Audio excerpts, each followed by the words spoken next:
sometimes the funniest thing to say is mean. You know what I mean? It's a tough position to be in. So I say a lot of mean things. But you guys got to remember, I'm not saying it to be mean. I'm saying it because it's funny. And everything's funny till it happens to you.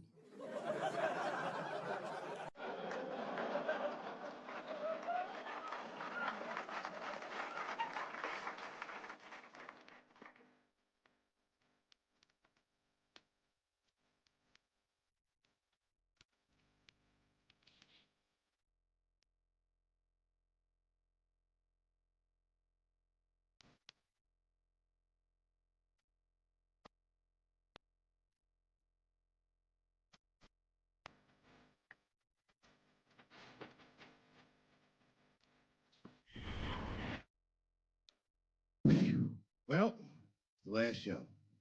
Here we are, Los Angeles, the world capital of rape and dick breath. The fuck has been going on out here? Keeps getting worse. Well, just when you think it can't get worse, they got Charlie Rose today.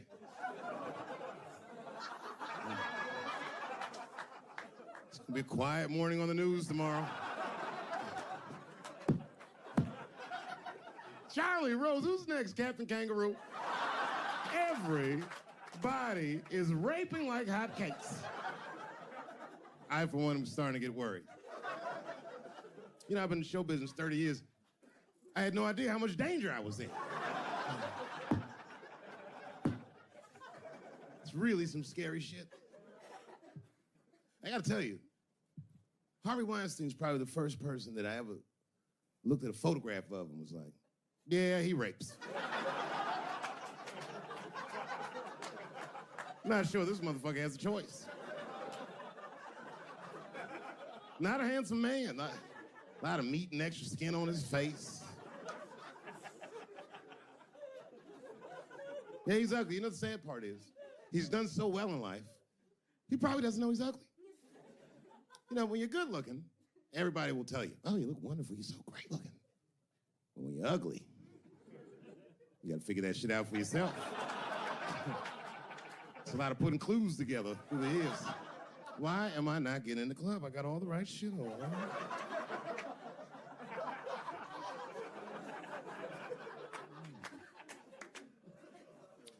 If it was Brad Pitt doing that shit, you wouldn't have heard a peep. The girl just come back down like, I got the part.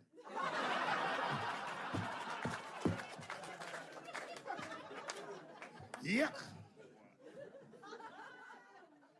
Yet, it is important that I acknowledge, ladies, you are absolutely right. There you go. And they gotta all be mindful of that, guys, because this could happen to any of us. It could happen to me. I can see that. I can see myself showing up. Hi, I'm here for my 3 a.m. with Mr. Weinstein.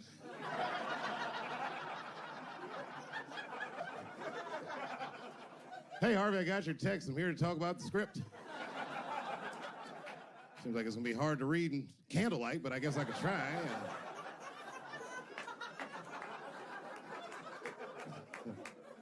Sound like a fucking nightmare. Could you imagine that shit? Could you imagine if you was in a business meeting and a motherfucker pulled their dick out in the middle of the meeting? I'd be like, yo, my man, this is the most unprofessional shit I've ever seen in all my days. Just let me finish, Dave Chappelle. I'll put you in all 3 Lord of the Rings.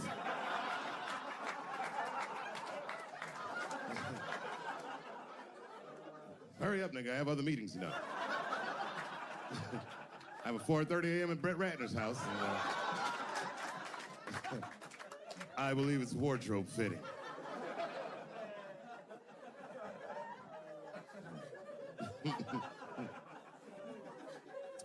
Wow. I mean, it is really bad out here, isn't it? Kevin Spacey's out here grabbing men by the pussy. I didn't even know that was possible. Jesus Christ. You got the guy from Star Trek, The Next Generation. That's who he That's what we got. Last time, it sounds like he was more than that, but that's who set it off.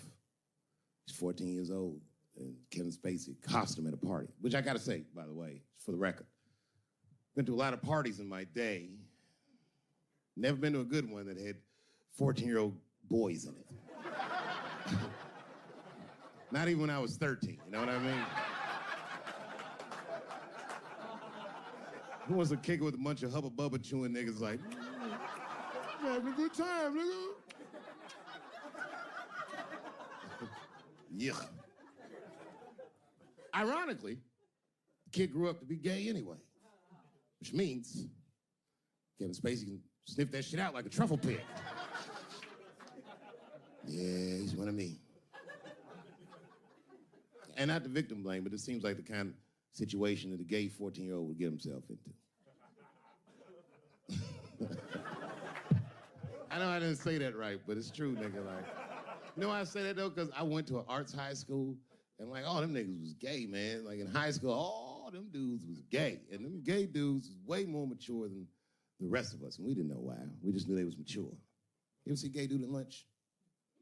Perfect posture, nigga, sitting there.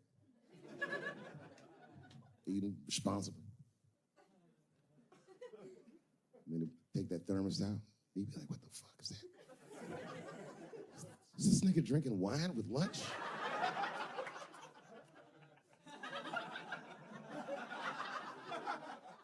We didn't know what it was.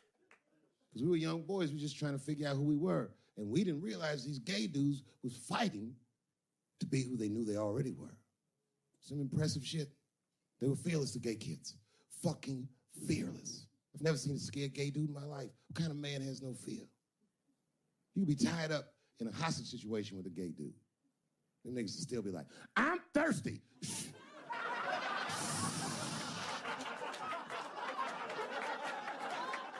I'm thirsty, David. I need something to drink.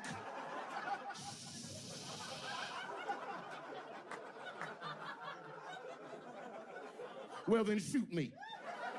I would rather die of a bullet than dehydration, nigga. I am thirsty. I need some water.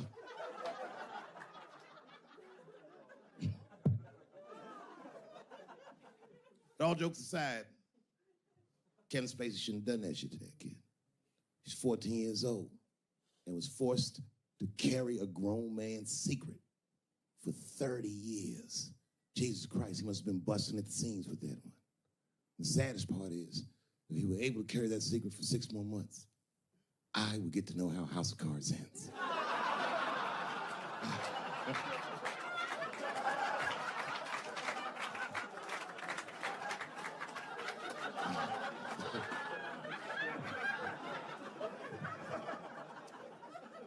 Yep, ladies and gentlemen, these are dark, dark times. New York Times said that Louis C.K. jizzed on his own stomach. You know, I've busted a lot of nuts in my day. None of them were newsworthy. Shit was really gross, because they didn't just say it like I said it. They didn't just say jizz on the stomach. They said it in that fucking Pulitzer Prize-winning style that the New York Times has. It was very descriptive, like, you know what I mean? Louis C.K.'s semen shot out like a volcano of misogyny, slowly drizzling down like lava, covering his freckled penis as it slowly dripped to a fiery crown of red hair. Jesus Christ, I'm trying to eat some huevos rancheros, and these niggas is...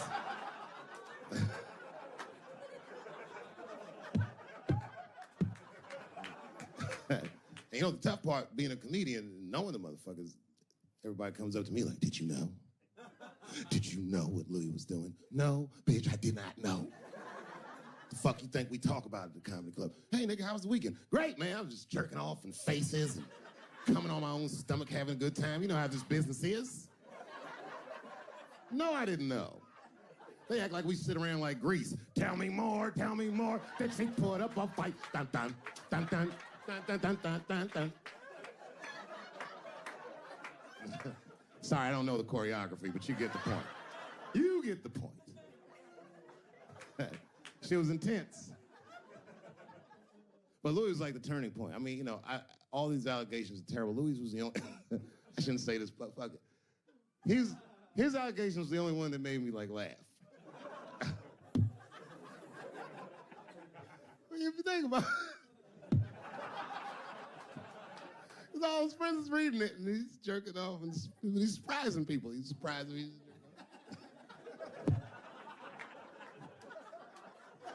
I just picture all the comics in comedy just reading it like, what?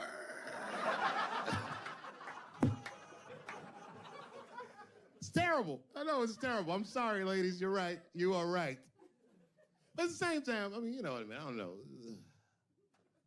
Jesus Christ, they took everything from Louis. I was like, I don't know, it might be disproportionate. I can't tell. I can't tell. This is like where it's hard to be a man. One lady said, Louis C.K. masturbating in front of me ruined my comedy dreams. Word.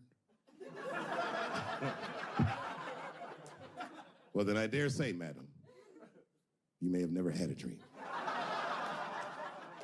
Come on, man, that's a brittle spirit. That is a brittle-ass spirit, nigga. That shit is too much. This is a grown-ass woman. You know what this shit is like? It's like COINTELPRO. You know what that is?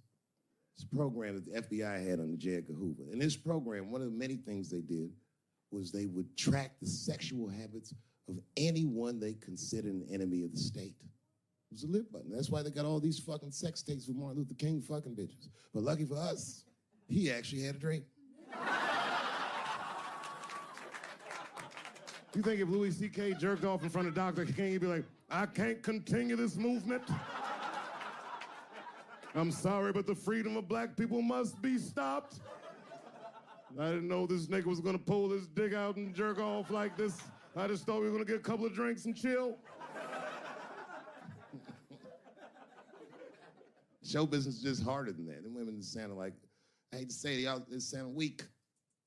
I know it sounds fucked up, I'm not supposed to say that, but one of these ladies was like, Louis C.K. was masturbating while I was on the phone with him. Bitch, you don't know how to hang up a phone?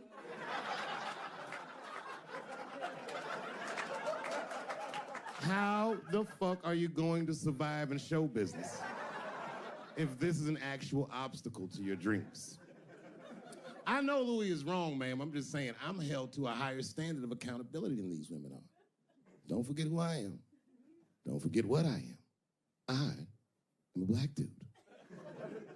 And don't ever forget how I got here. My ancestors were kidnapped. I don't even know where the fuck I'm from. They were put on the bottom of boats. They sailed them across the Atlantic. Many of them died. Only the strongest survived. And once they got here, they beat the humanity out of my people. They turned us into beasts of burdens. They made us do their work. And the irony is, hundreds of years later, they called us lazy. We fought in the Civil War. We damn near freed ourselves. And then in Reconstruction, black people did great. My great-grandfather was a very wealthy man. But then the black coats came, Jim Crow came. There was 100 years of unspeakable oppression again. Lynchings, all kinds of terroristic acts to keep us in the margins of society. And yet we still fought. And Dr. King was born. And then things got better. 20 years after Dr. King was assassinated, Michael Jackson was moonwalking on television. Something, something, something, Barack Obama.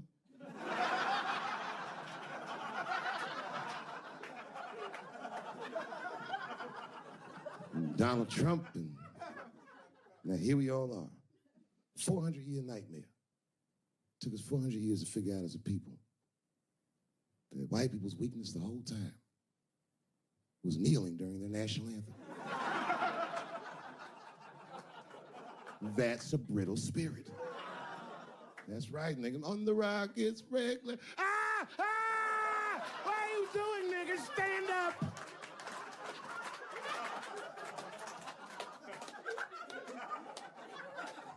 The Vice President of the United States got involved. Mike Pence got involved. He went to the game himself. These niggers will have to stand when they sing that.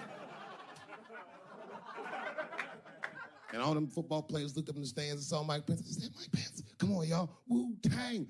Bow! Oh! Foiled. Brittle spirit. I could kill every white person in America at one time. You know how I'd do it? I would just wait for the Super Bowl. And right when they sang the national anthem, I'd have O.J. Simpson walk to the 50-yard line with them bad knees. Is that O.J. Simpson on the field? What the hell is he doing here? Oh, I know what he's gonna do. Stop him!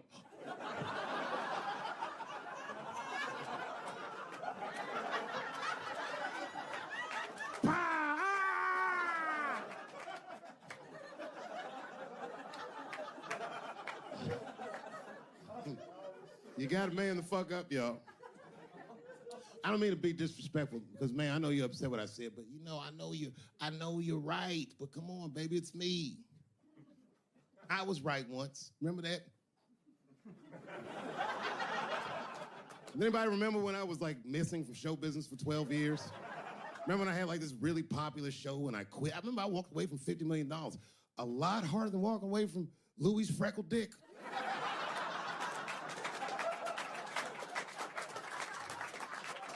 I didn't know that I'd ever work again. And yet here I am tonight. Did my dream die? No. I remember that shit. You don't remember that when I quit my show? Remember I went on the way out the door, I said, something's wrong in Hollywood. I believe they said I smoked crack. That's right, I remember. Remember they called me crazy. So really, you know, you're right, ladies. Congratulations. Enjoy it. And they're coming for you, bitches. They're coming for you. One person that's uncomfortable. You know who's the most uncomfortable motherfucker in the room? The nigga that's right. I was right at an orgy once. Nobody fucked me. I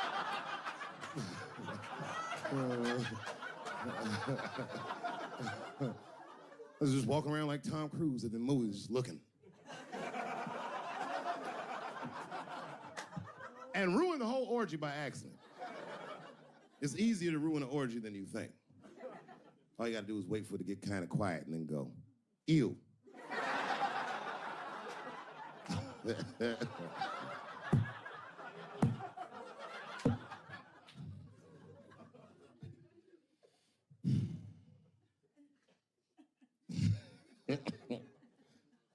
I know I feel bad.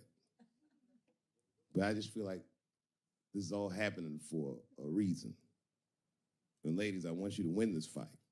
10 years ago, I might have been scared, but you know, I got a daughter now, so if you win, she wins. So I'm rooting for you. And I agree with you. At least ideologically, I do. I don't know if you're doing it just right, but I mean, who am I to say? I don't think you're wrong. I just think that you can't make a lasting peace this way. You got all the bad guys scared, and that's good. But the minute they're not scared anymore, it will get worse than it was before. Fear does not make lasting peace. That's black people. And that's what it is. What this city really needs, without irony, I'll say this, the cure for LA is in South Africa. You motherfuckers need truth and reconciliation with one another. Because the end of apartheid should have been a fucking bloodbath by any metric in human history, and it wasn't.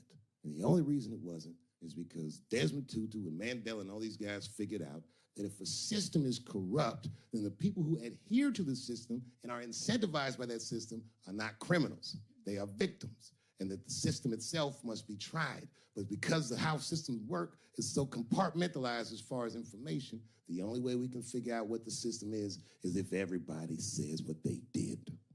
Tell them how you participated. Because men want to help, they're just scared. Because Ben Affleck tried to help. Hey, what happened to these ladies is disgusting. Oh, nigga, you grabbed a titty in 95. All right, fellas, I'm out. Fuck that, I ain't helping. I just want to help. I want to be a good guy. Like, I can't even say the word Me Too anymore. The nigga tonight was like, Dave, I'm going to the comedy club. I was like, I am also going to the comedy club.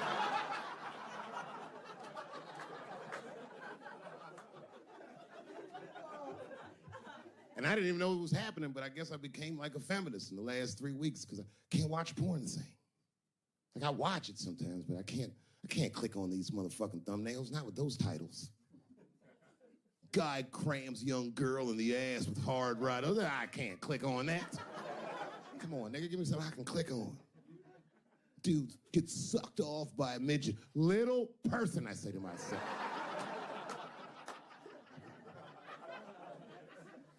Takes me hours to find one clip. What the hell is this? Marginally groomed feminist enjoys consensual sex with vaguely homosexual guy with penis the same color as mine. Click.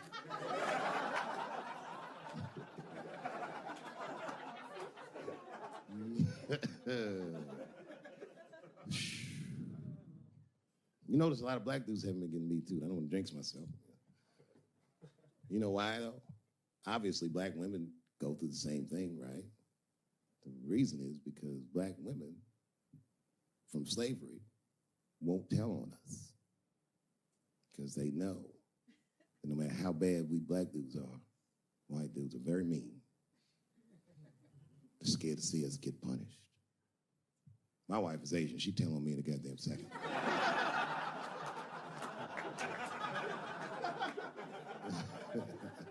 Ain't no fucking up in the Chappelle household. And the wildest shit about it is I live in Trump country. I live amongst the tiki torch whites, poor white people. And I'm rich. If it's ever pitchfork time, nigga, I'm in a lot of trouble. And nobody in my family believes me. I be trying to tell the kids, man, we gotta run these drills. They're like, we don't want to run your stupid drills. Too bad, son, you have to. Tiki torch whites come upside, what are you guys supposed to do? Come on, Dad, what are you guys supposed to do? Squint our eyes and stay next to mom. That's right.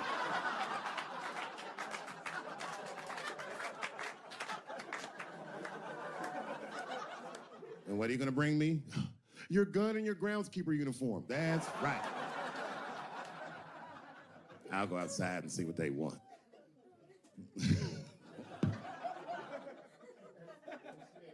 It is wild, bro. Where you from, man? Where you from? New York. You from, what, Manhattan? Brooklyn. You are from Brooklyn, aren't you? You look like you can rob somebody with a hammer.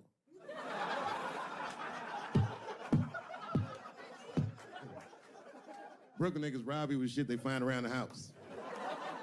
I just got stabbed with a toothbrush. This nigga must be from Brooklyn. I'm fucking around. Yeah, man. Well, you ladies are right. To be honest with you, your lives look terrifying to me. They do, man. I know nothing about being a woman, but I know fear. Yo, I used to live in New York when I was 17, and I couldn't even pay my bills. You know what I did to make money? I used to do shows for drug dealers that wanted to clean their money up. One time I did a real good set, and these motherfuckers called me in the back room. They gave me $25,000 in cash. I was probably 18, 19 years old. I was scared. I thanked them profusely. I put that money in my backpack. I jumped on the subway and started heading towards Brooklyn at 1 o'clock in the morning. Never been that terrified in my life. Because I never in my life had something that somebody else would want. I thought to myself, Jesus Christ, if motherfuckers knew how much money I had in this backpack, they'd kill me for it.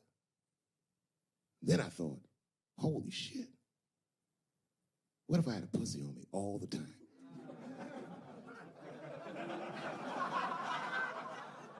That's what women are dealing with.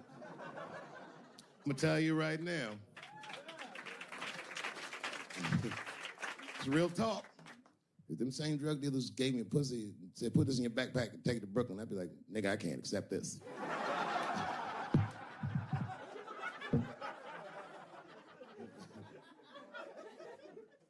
I empathize, man, you know. Everybody gets mad because I say these jokes. But you understand that this is the best time to say them. More now than ever. And I know there's some comedians in the back. Motherfucker, you have a responsibility to speak recklessly. Otherwise, my kids may never know what reckless talk sounds like. The joys of being wrong. I didn't come here to be right. I just came here to fuck around. It's hot in here suddenly, isn't it? I wonder where that heat came from. I wonder what happened to me. Where did I go for 12 years if I wasn't raped?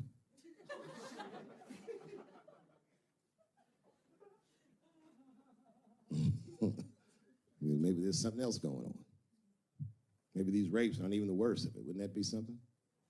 Wouldn't that be something? You can go ahead and go to the bathroom, Brooklyn. You don't need to hear this shit.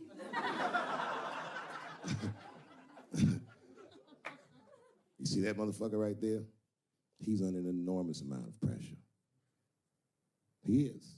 Just being big and black with that hairdo, nigga, motherfuckers. a suspect for everything.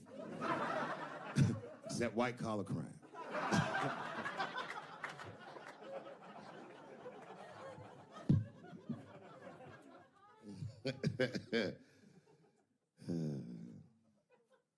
Sometimes I wouldn't talk about where I went, but y'all don't even want to know. I was gone for a long time, nigga. I was in the upside down.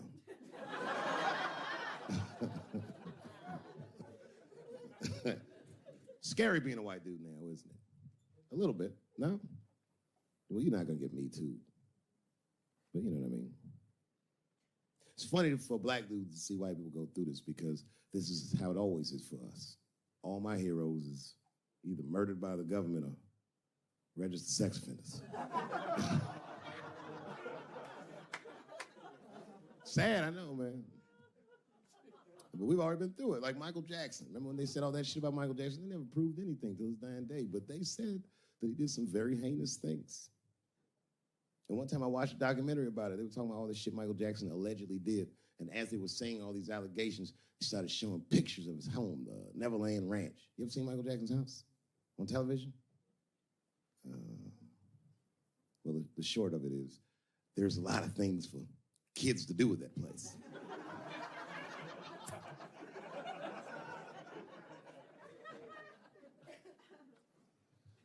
And I saw the whole thing, exotic animals and Ferris wheels and merry-go-rounds and shit. And the more they showed it, the more certain I was that I don't think Michael Jackson did any of those things they said he did. His house didn't look sexual. It looked like he was flossing on those motherfuckers. It didn't look like he was trying to fuck kids. It looked like he was just trying to impress them. Like, this nigga's Jay-Z for kids. Like, he just walking through his house. This is my cotton candy machine. It makes 3 tons of cotton candy a day. You know, all the cotton candy you want. This closet is filled with nothing but custom-made karate slippers. Isn't that cool? Shall I have my monkey bring us more cupcakes? Hey guys, let's watch a movie. What movie do you want to see? Home Alone. Oh, no, don't touch the DVD player. Macaulay Culkin's here, he can act it out. Come on, Macaulay. Act out Home Alone for my guests. And them kids was like, man, you are all right, mister. This is fantastic, man. We had you all wrong. All wrong? What? I don't understand. What do you mean? Huh? Oh, well, you know, man, we thought it was going to be the usual. Like, you're going to have us come over and give us some wine cooler and, you know, suck our dicks. What? Suck your dick? Oh, you faggot-ass kids. Why trying to suck your dick, nigga? I was trying to show you a better life. Bubbles, get these kids the fuck out of my house. You're just like everyone else. Hollywood is no place for moral absolutism. You know what I mean? We must never forget that R. Kelly peed on a 15-year-old girl. And he also wrote, I Believe I Can Fly. Same guy, same lifetime. If I showed you that video of him peeing on that girl and scored it to I Believe I Can Fly, he'd be torn. I used to think that I could not go on. You would know how to feel. If I can see it.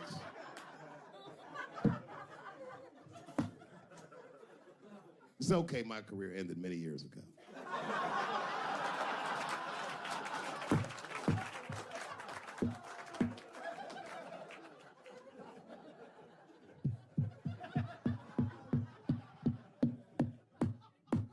Order. No, I'm terrible. I'm sorry, everybody. I'm sorry. You want to know what happened to me? No.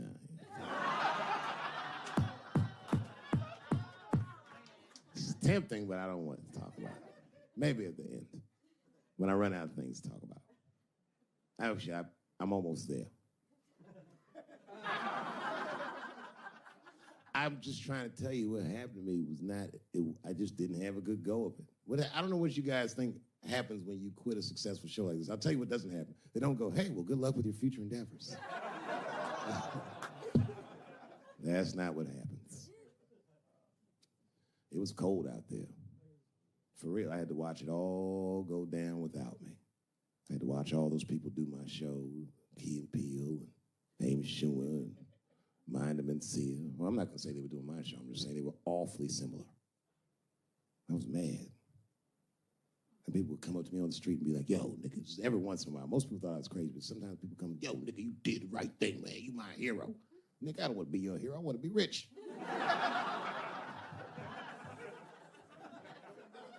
Never choose to be a hero, because heroes die uncomfortable deaths. All I wanted to be was Paul Revere. I just needed one heroic moment, you understand? Paul Revere's ride was only one night. And then 40 years of him being like, hey, y'all, remember that time everybody was asleep and I was up and the British was coming? Boy, it's a good thing I was awake, nigga. Everybody be dead.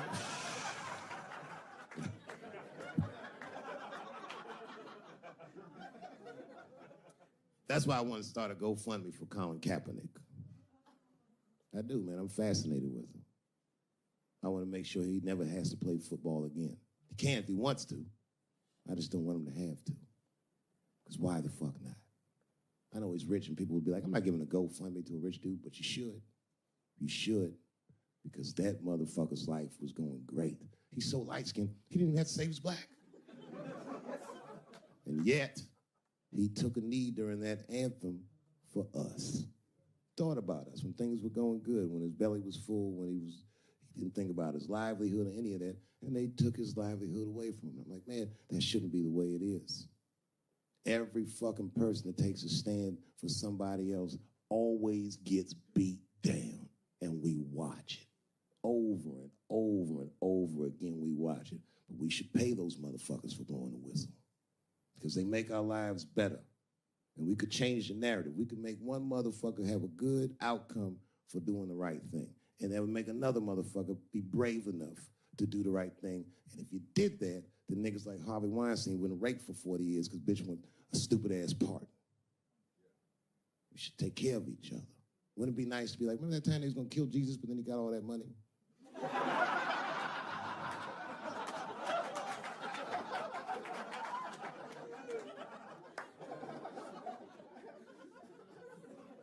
Real talk, man. It's not a racial thing. It's about us making our society better.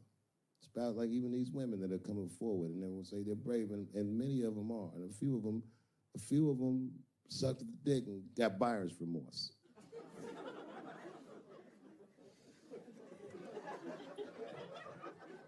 Yo, that's a huge omission from this narrative. This wouldn't have gone this far if some women weren't willing to do it. You can't ask every woman to hold the line. Some women can carry things heavier than others. So we should fight for one another. We should forgive the ones of us that are weaker and support the ones of us that are stronger. And then we can beat the thing.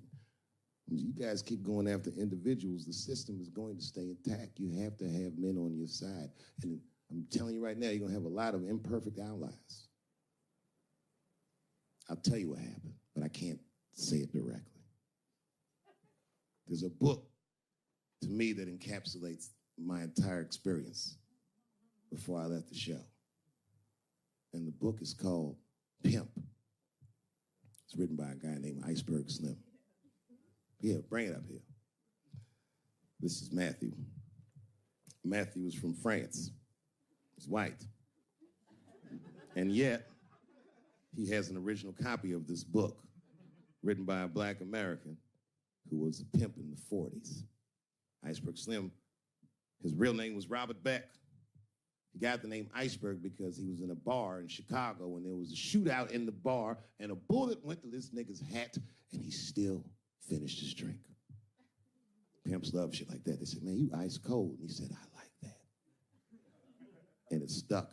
This book is so heavy in the front, it has a glossary of pimp terms because the ideas are so foreign to the American ears.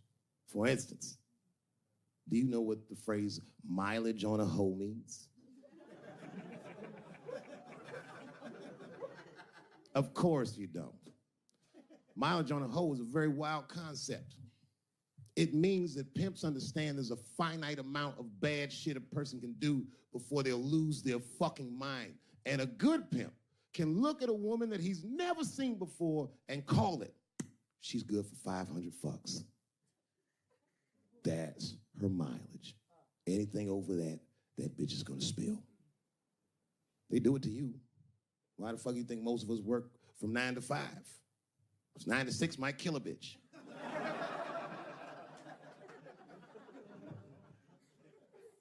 Iceberg Slim was the one that broke down what a bottom bitch was. Does anyone know what a bottom bitch is? Anyone?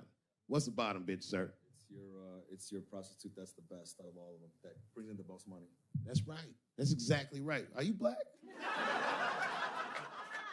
That's right. A bottom bitch is a pimp's number one hoe. She's even a bitch that helps him keep the other bitches in line.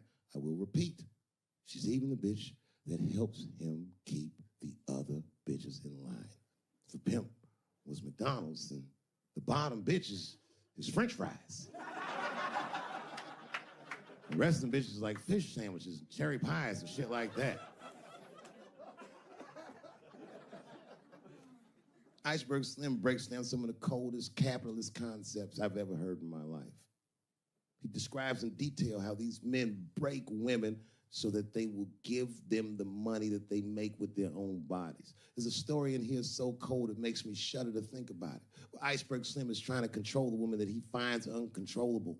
So he asks older pimp how he can rein her in. And the older pimp says, oh, that's easy, Iceberg. All you have to do is beat that bitch with a coat hanger and then run her a bath and give her some pills. She'll be so grateful that you fixed her that she'll forget you were the motherfucker that beat her in the first place. That's some cold shit. Now, at the end of this book, Iceberg Slim tells a story. It's kind of the crescendo of the book. And in the story, Iceberg Slim's bottom bitch is at the end of her mileage. If she was good for 500 fucks, she was at 498.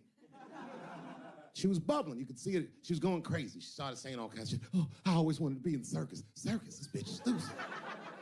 I can juggle too, you know. Juggle. He had to let her go. It's hard to let her go. A bottom bitch go. And he wasn't ready to let her go because his organization couldn't handle losing her. But she didn't know that. She didn't know how important she was. So what he did was, he called her to a diner. He said, look, bitch, you and I gotta part ways. She said, fine, motherfucker, I don't need you anyway because I know somebody at Ringling Brothers. She's like, all right, bitch, whatever. I got one last trick for you. It's a big money trick. You do this for me, you get paid, I get paid, and we go our separate ways. He said, fine, motherfucker, what do you want me to do? He said, okay, there's a guy in that hotel across the street. He's waiting for you in room number 7. I want you to go over there and I want you to fuck him. But before you do, I need you to put some of this stuff in his drink. And then he's gonna fall asleep. When he does, there's a briefcase on his bed. Bring the briefcase to me. That's the trick, bitch. Can you handle it? She said, fuck yeah, I can handle it. I can't wait to get rid of you. And she ran outside, jumped on a unicycle and pedaled across the street. And Iceberg watched her. He's like, man, she's pretty good. Man, if I never jerked off in her face, maybe she would have been in the circus right now.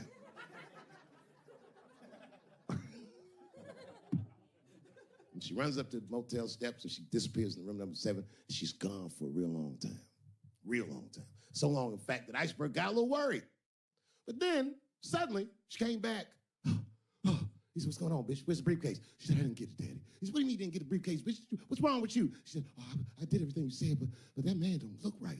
Something wrong, Daddy. He said, what do you mean something's wrong, bitch? Did you put that stuff in his drink? She said, I did everything you said, Daddy. I put all of it in his drink. He said, wait a minute, bitch. Wait a minute. You put all of it in his drink? Now he had to see for himself. So the two of them go across the street to the motel, and they go into room number 7, and on the bed, laying lifelessly, is the white man that she was supposed to fuck. And Iceberg said, you right, bitch, she don't look good. What the fuck? So he called a friend of his that was a doctor that was close by. And the doctor came in, gave the guy a thorough examination, and told them both what was obvious. Slim, this motherfucker is dead. Oh, God, Daddy. Oh, no. Oh, no, we killed him. He said, calm down, bitch. We didn't do anything. You killed this motherfucker. And then he reached under the bed and he grabbed the briefcase, he popped it open. It was filled with money, more money than any of them had ever seen. And Iceberg took a little bit of the money and gave it to the doctor, and the doctor left discreetly. All right, bitch, let me think. I can fix this for you. I know somebody I can call. But if I call him, I'm gonna owe these motherfuckers a big favor. Oh, God, Daddy, please. I don't want to go to jail. Neither do I, bitch, so will you shut up? She picked up the phone. She heard him mumbling on the phone a little bit. He hung up the phone, and she was pacing the room, and he was just standing there cool, and they were waiting, and suddenly a van pulled up downstairs. Two guys get out with a carpet. They walk upstairs. They roll that carpet out on the floor. They throw the body in the carpet. They roll that motherfucker up like a burrito. They pick that shit up, and they throw it in the back of the van. They come back up, and Iceberg opens the briefcase again and gives them a little money. He says, I'll get in touch with you guys later. They say, you're not going to get in touch with us at all. We'll find you. He said, whatever, nigga. And they bounced. Oh, God, Daddy, oh, God. He says, relax, bitch. Listen, we getting the fuck out of here. You go downstairs, you get the car. We got to leave separately. She went, she got the car. Iceberg grabbed that briefcase, waited a few minutes, looked out the window, and then he went down with her. They both got in the car, and they drove off. She was a blubbering mess. Oh, you did all this shit. He said, I told you, bitch, we didn't do anything. You killed a motherfucker, and I cleaned him up. And now we got us a secret, okay? Now, I know I'm not going to tell, bitch. It's you? Oh, no, I ain't going to tell. He said, all right, baby, cool. I'm going to need you to stay with me for a while till this shit cools down. She goes, okay. That's the game. That's how the whole shit works, ladies. You understand? This bitch was at the end of her mileage. She was at 498. She ended up tricking for Iceberg for another 6 months. She must have turned another 200 tricks for him. Do you understand? That's some cold shit. And the cold shit about it is that the dead guy on the bed wasn't even dead at all. This motherfucker was just a friend of Iceberg's acting like he's asleep. The doctor wasn't a doctor. It was a motherfucking butcher that happened to have a white coat. And the dudes who came in the moving van clothes was dressed like movers because they were movers. Iceberg had gotten a new apartment. And the bag of money was Iceberg's money in the first place. The money he got from all those women. That's a cold game. That's the motherfucking capitalist manifesto. And that's why I went to South Africa. So now we got us a little secret, bitch.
I'm rich, bitch!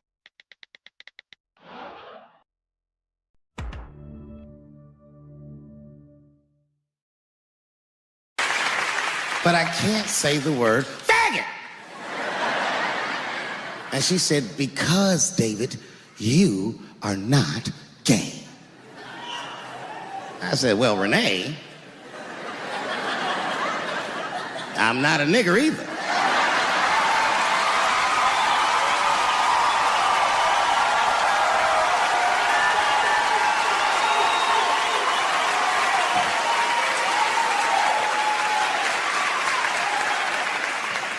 But you see, what I didn't realize at the time and what Kevin had to learn the hard way is we were breaking an unwritten and unspoken rule of show business.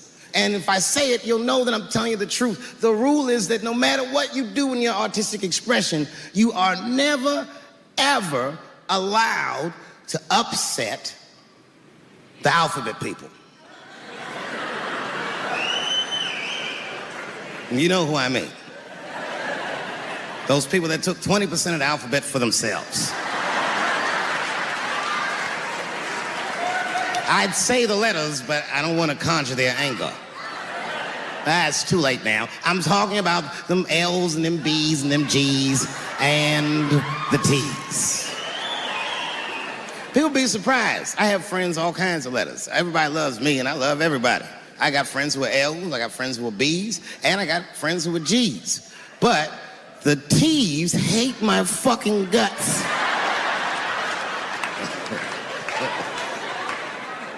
And I don't blame them. It's not their fault, it's mine. I can't stop telling jokes about these niggas. I don't want to write these jokes, but I just can't stop.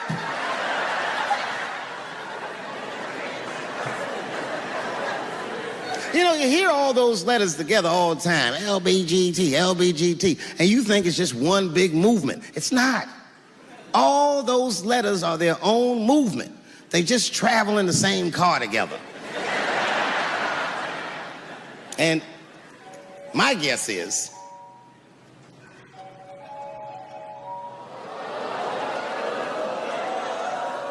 what is this, high school? This nigga probably got a babysitter or something. Go on and answer your phone, nigga. Just get that shit out of here. I'm in the middle of something important.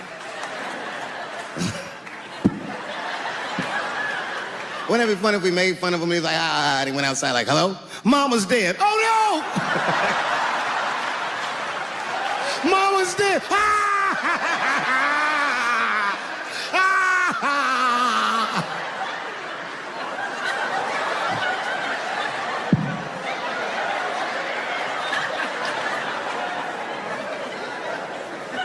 That was a weird time phone call, wasn't it? It's like his phone is gay.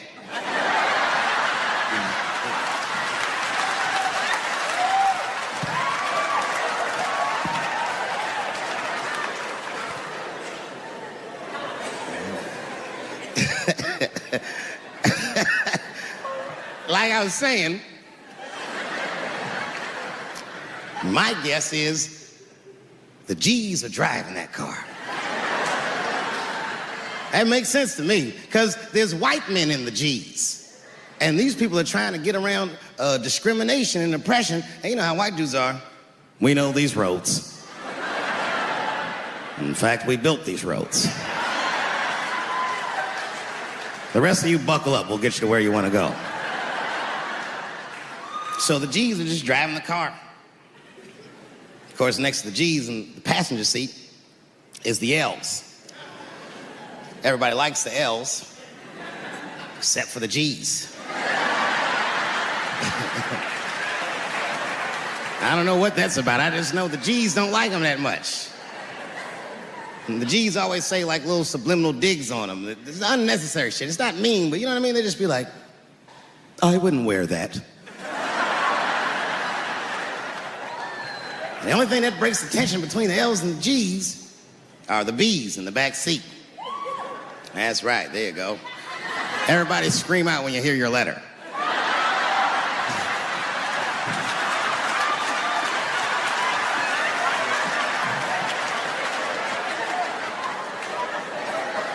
If it's one thing that the L's and the G's agree on, is that the B's are fucking gross. They seem greedy to the L's and the G's, you know what I mean? They're just sitting in the backseat like, yeah, man, I'll fuck anybody in this car. What's going on, man?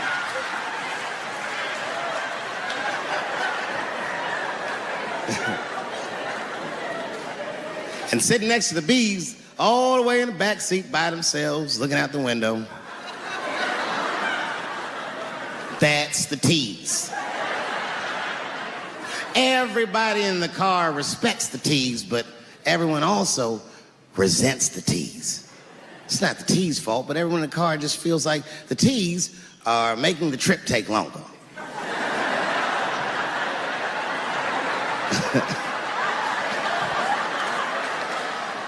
Anything the T's say gets on everybody's nerves. And then the T's don't even say anything bad. They just be in the back talking to themselves. I'm hot. Shut up. Shut the fuck up, okay? Just roll the window down, you bitch. I don't know what you... What? Just said I was hot. Can you pull over at the next exit? I need to use the restroom. There is not a restroom for you for 4 states, nigga. Will you just shut the fuck up so we can get where we're going?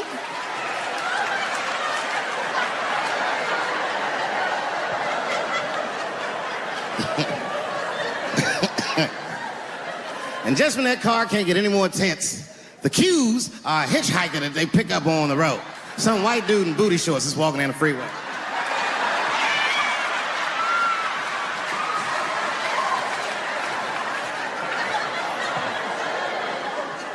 The G's see him. That guy might be one of us.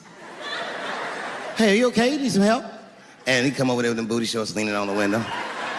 Hey, what's going on, fellas? Lady? Whatever pronoun makes you feel comfortable in the back.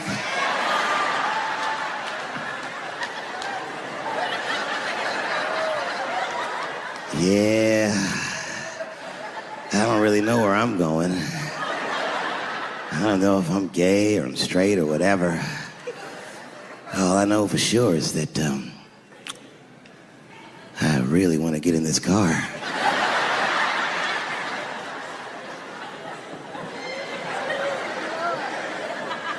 And they make him get in and sit in between the B's and the T's. I feel bad for T's, but they're so confusing. And it's not all my fault. I feel like they need to take some responsibility for my jokes. Because I didn't come up with this idea on my own. This idea that a person can be born in the wrong body. But they have to admit, that's a fucking hilarious predicament. It's really fucking funny. If it happened to me, you'd laugh, wouldn't you? That wouldn't be funny if it happened to me? I think it would be. What if it did? What if I was Chinese, but born in this nigga body? That's not funny.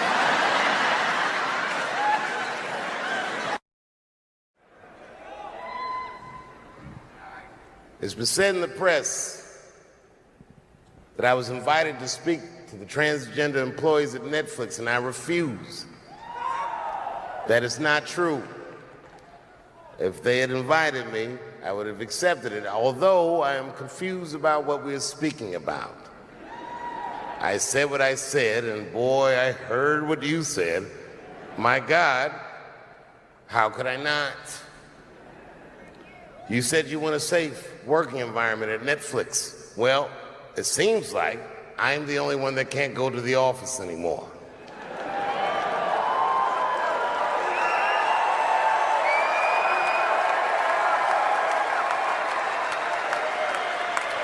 I want everyone in this audience to know that even though the media frames this, that it's me versus that community, that is not what it is. Do not blame the LGBTQ community for any of this shit. This has nothing to do with them. It's about corporate interests and what I can say and what I cannot say.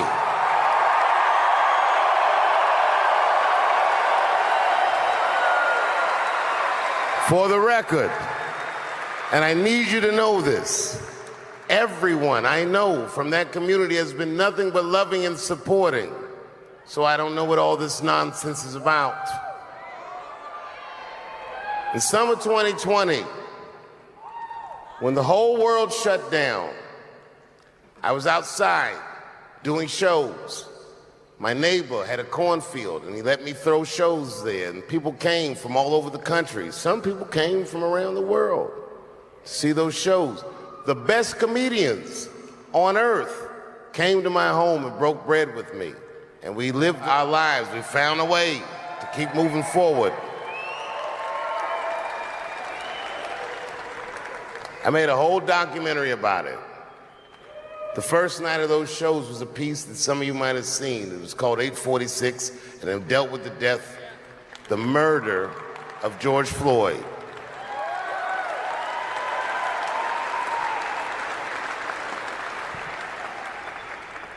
This film that I made was invited to every film festival in the United States, and some of those invitations I accepted.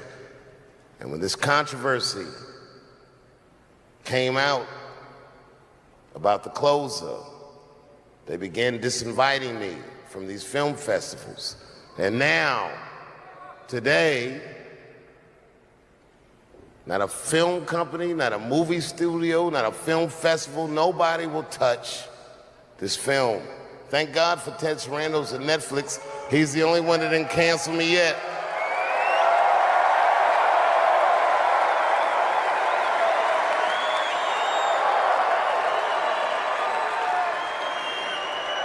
To the transgender community, I am more than willing to give you an audience, but you will not summon me. I am not bending to anybody's demands.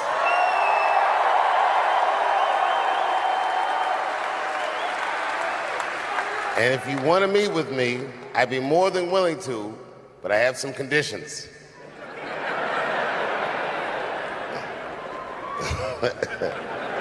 First of all, you cannot come if you have not watched my special from beginning to end.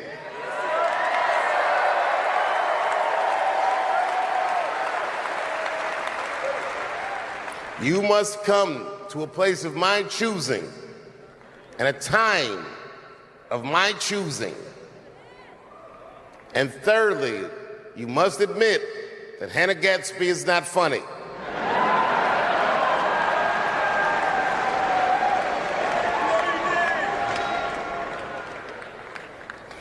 I desperately want people to see this movie, but I understand why investors would be nervous. Since nobody will touch it, I'll tell you what I'll do. I will make it available for all of you in 10 American cities, going on sale in the next few days. You will be able to see this movie in its entirety, and you can see what they're trying to obstruct you from seeing. And you can judge for yourself, but you cannot have this conversation and exclude my voice from it. That is only fair. You have to answer the question, am I canceled or not? Then let's go. Thank you very much, and good night.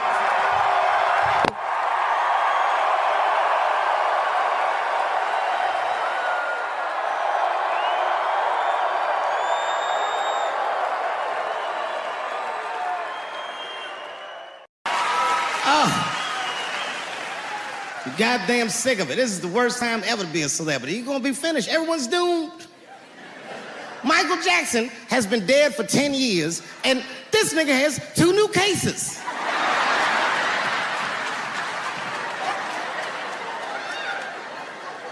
And if you haven't watched that documentary, then I'm begging you, don't watch it.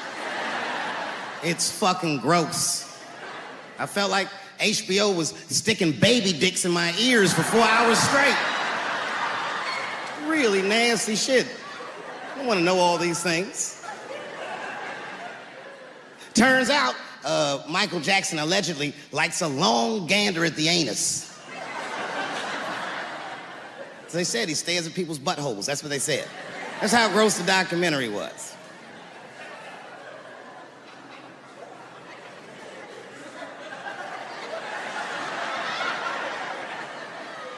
I'm gonna say something that I'm not allowed to say. But I gotta be real. I don't believe these motherfuckers. I do not believe it. But let me qualify the statement. I am what's known on the streets as a victim blamer. You know what I mean? If somebody come up to me like, Dave, Chris Brown just beat up Rihanna. I'll be like, well, what did she do?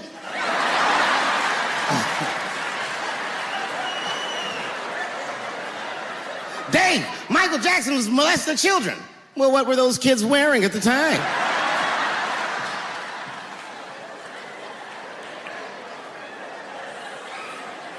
I don't think he did it.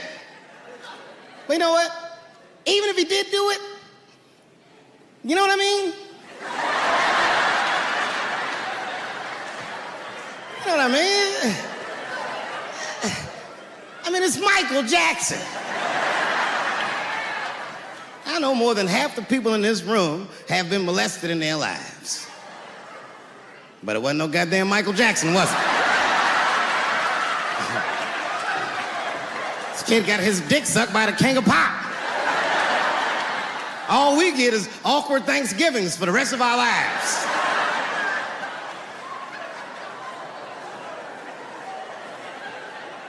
You know how good it must have felt to go to school the next day after that shit?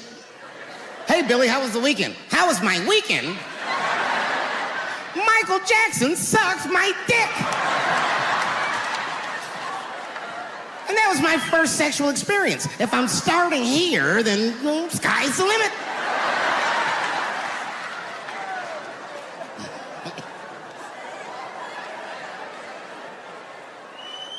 I know it seems harsh, but man, somebody's got to teach these kids. There's no such thing as a free trip to Hawaii. Yeah, he's gonna want to look at your butthole or something.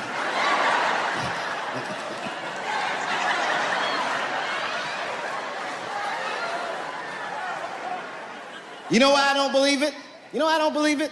Because if Michael Jackson's out here doing all this molesting, then why not Macaulay Culkin? Macaulay Culkin said in an interview that Michael Jackson never did anything inappropriate with him or even around him. Think about that shit. You know, I'm not a pedophile. But if I was,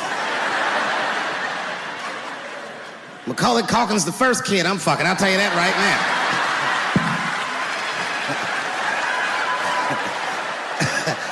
I'd be a goddamn hero. Hey, that guy over there fucked the kid from Home Alone. And you know how hard he is to catch.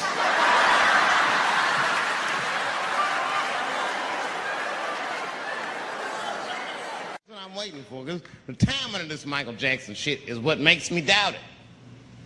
Every time there's wars going out of control, or the economy gets bad, or something is wrong with the world at large, it's always these moments in history that Michael Jackson will coincidentally jerk off a kid. This is getting ridiculous.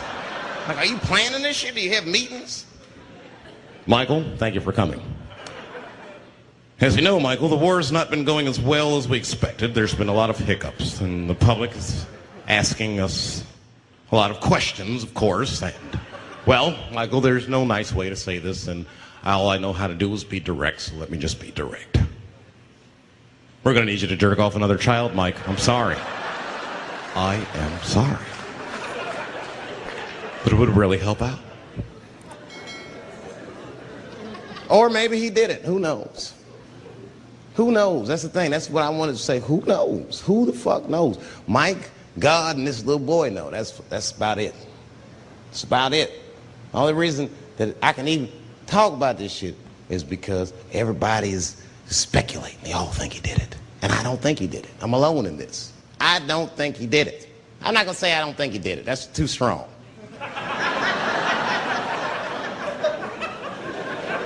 Let me just say I am reserving judgment until all the facts come out. But so far from what I heard, I mean, the kid said he was dying of cancer. He was in Make-A-Wish Foundation. He claims he had 2 weeks to live, and it was his dying wish to meet Michael Jackson. Come on, man, give me a fucking break. This kid is 10 years old. He don't remember Thriller. The fuck you want to meet Michael Jackson for, honestly? I remember Thriller, and I just, kind of want to meet this nigga. I wouldn't break an appointment to meet him. I'll put it that way. I'd have to already be free. That's ridiculous. It's like if I'm dying in 2 weeks and go, oh, mama, get me in a room with Chubby Chuckle. I wouldn't want to meet that motherfucker. My last 2 weeks. Why not Usher or somebody like this? So then the kid claims he goes to Michael's house. This is where it all gets crazy. He does everything you'd expect at Michael's house. They climbed trees and rode roller coasters and Ferris wheels. The chef made cookies, pies, and cakes. They was petting the monkey and the giraffe, sang songs, kid shit. And in the middle of all this childlike activity, for some reason, Mike pulled out some wine and some pills and sucked this kid's dick. Folks, it hurts me to say it. And the kid had the nerve to call that abuse. Motherfucker, that is a good host. God damn, what else do you want? What else do you want? I'm lucky to get a glass of grape drink at my friend's house. Let alone a roller coaster ride and my dick sucked. Mike must be confused, like I brought you in my house, I fed you, I sucked your dick, and this is how you repay me, motherfuckers? This was your wish, not mine. Thought you were dying in 2 weeks. What happened to that motherfucker? I've been in court for a year and a half. You get stronger every time I see you.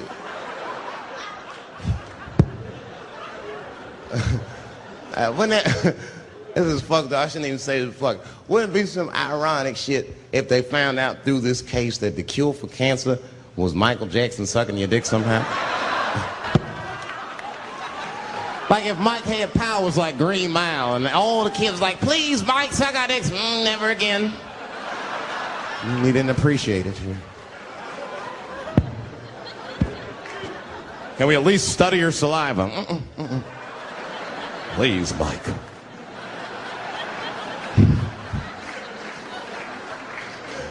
It just doesn't stop, though. It just doesn't stop.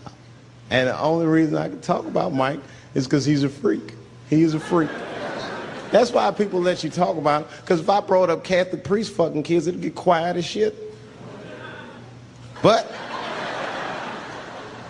when Michael Jackson does it, it's okay because he's a freak. His face is all cut up. But just remember, when you look at that thing that he calls his face, that he did that for you somehow.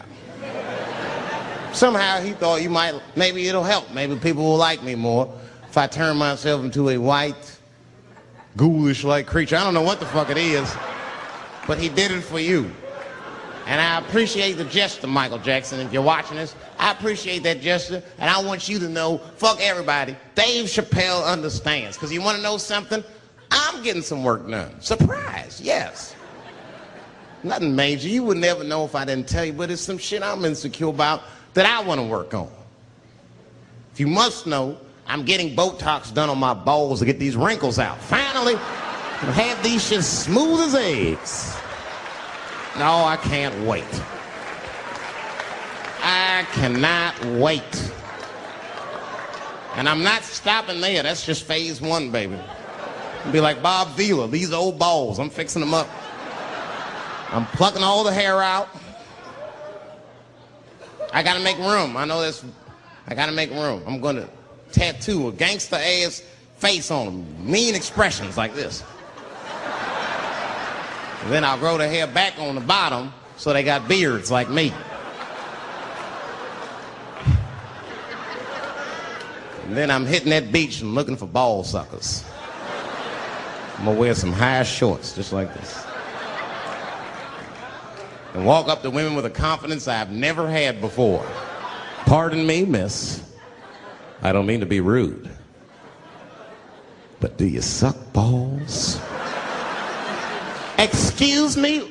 Miss, relax. You didn't even let me finish. Do you suck these balls? Oh my God, those balls are as smooth as eggs. Yes, I'll suck them. I've played this scenario out in my mind a million times, lady. That's how it always ends. Yes, I'll suck those balls. Sad, I know, man. But we've already been through it. Like Michael Jackson. Remember when they said all that shit about Michael Jackson? They never proved anything till his dying day. But they said that he did some very heinous things. And one time I watched a documentary about it. They were talking about all the shit Michael Jackson allegedly did. And as they were saying all these allegations, they started showing pictures of his home, the Neverland Ranch. You ever seen Michael Jackson's house on television? Well, the short of it is,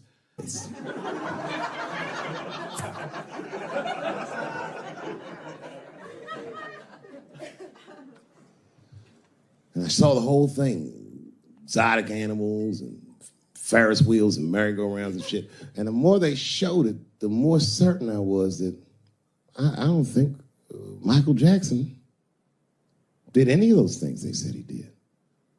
His house didn't look sexual. it looked like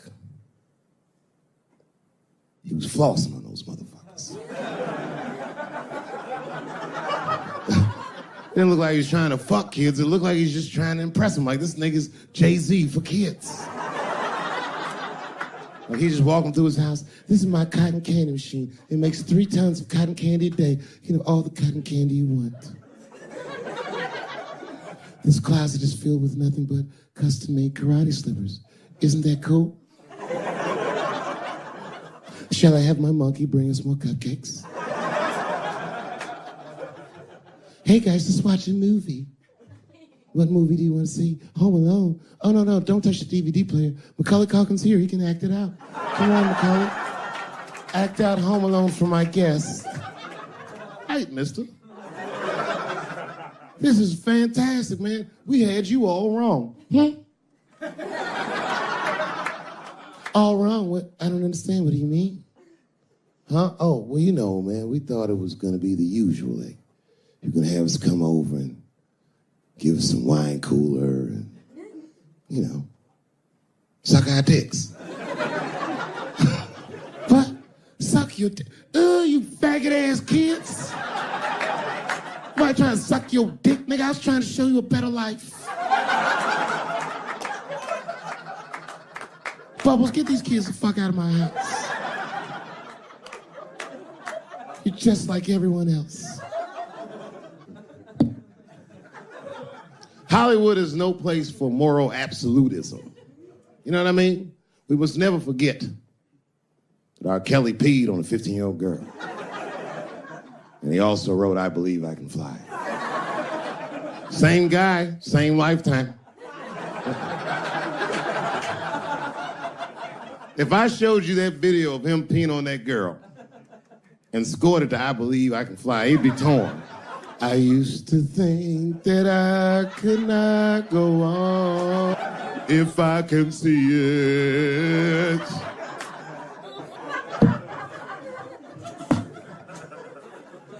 It's okay, my career ended many years ago.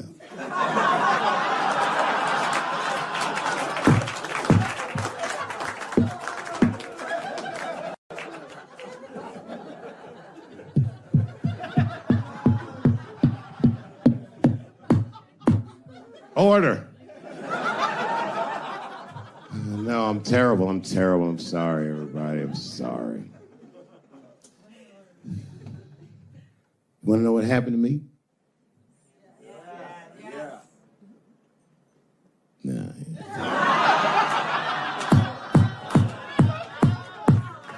It's tempting, but I don't want to talk about it. Maybe at the end, when I run out of things to talk about. Actually, I'm almost there. I'm just trying to tell you what happened to me was not, I just didn't have a good go of it. I don't know what you guys think happens when you quit a successful show like this. I'll tell you what doesn't happen. They don't go, hey, well, good luck with your future endeavors. That's not what happens. It was cold out there. For real, I had to watch it all go down without me. I had to watch all those people do my show, Key and Peele, and Amy Schumer, and Mind and Mencia. Well, I'm not going to say they were doing my show. I'm just saying they were bad. And people would come up to me on the street and be like, yo, nigga, just every once in a while. Most people thought I was crazy, but sometimes people come, yo, nigga, you did the right thing, man. You my hero. Nigga, I don't want to be your hero. I want to be rich.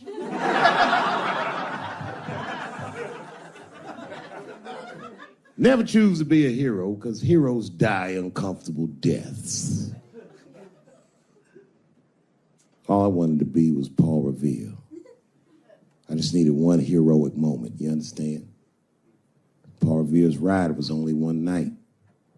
And then 40 years of him being like, hey, y'all, remember that time everybody was asleep and I was up and the British was coming? Boy, it's a good thing I was awake, nigga. Everybody be dead.